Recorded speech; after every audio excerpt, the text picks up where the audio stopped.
Hey everyone, welcome back to the channel. If you've ever played American Mahjong, you know there's a unique and sometimes chaotic ritual that happens right at the beginning of every single game. And it's called the Charleston, and it's one of the defining features that really sets American Mahjong apart from other styles. So what is the Charleston? Well, in simple terms, it is basically a series of mandatory and optional tile exchanges that happens before the actual gameplay actually begins. So after all the tiles are dealt and each player has their initial hand, instead of immediately picking and discarding, everyone engages in this complex dance of passing tiles. So the main purpose of the Charleston is to improve your starting hand. And when you get your initial tiles, it's rare that they perfectly match one of the specific winning hands on the National Mahjong League cards. So the Charleston gives you a crucial opportunity to basically get rid of tiles that don't fit your strategy and hopefully receive some tiles that do.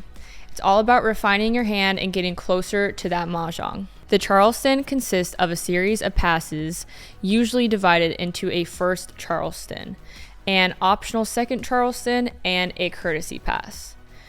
So the first Charleston is mandatory, and this part of the Charleston is always done when 4 players are at the table, even if a player thinks they have a perfect hand already. It consists of 3 distinct passes, each involving 3 tiles.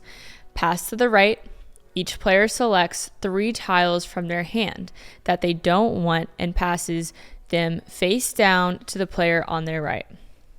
Pass across. So after receiving tiles from their left, each player now selects 3 new unwanted tiles from their own updated hand and then passes them face down to the player directly across from them.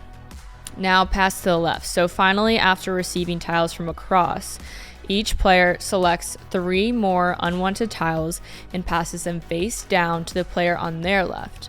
So on this left pass, there's a special rule called blind pass. And if you don't have 3 tiles you want to get rid of, you can then take 1, 2, or all 3 of the tiles you just received and pass them along without even looking at them. So this is often used if you've got a great hand developing and you just don't want to break it up. Now let's get into the second Charleston. This one is optional. So after the first Charleston is all complete, all players have the option to stop. Now this is a verbal agreement. Even if one player says stop, then the Charleston ends. However, if everyone agrees to continue, then you proceed to the second Charleston.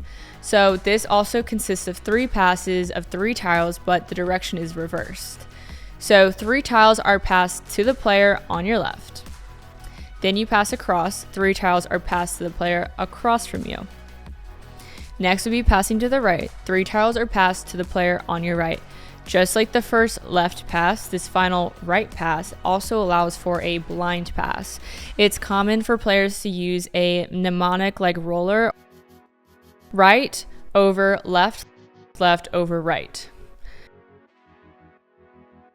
Once the Charleston, either the first or second, has concluded, there's one final optional pass. This is a direct exchange between 2 players who are sitting across from each other. So they can agree to exchange 0, 1, 2, or 3 tiles. This is often a last-ditch effort to get that one crucial tile you might need or dump a tile you absolutely can't use.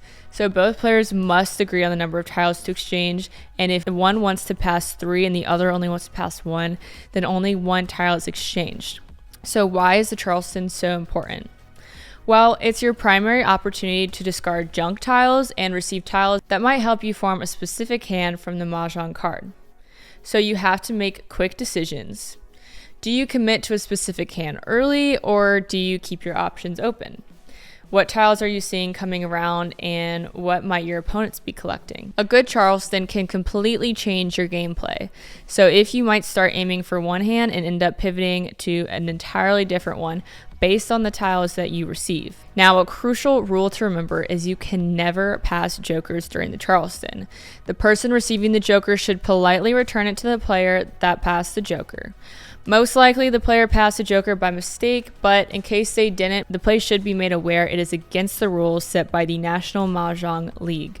So the player who passed the joker then has to replace it with another tile.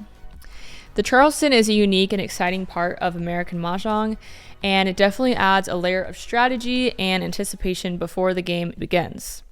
Honestly, it's truly a dance of tiles where quick thinking and a bit of luck can just set you up for that winning Mahjong. Thank you guys so much for watching, and stay tuned for the next. Don't forget to like and subscribe and comment for more.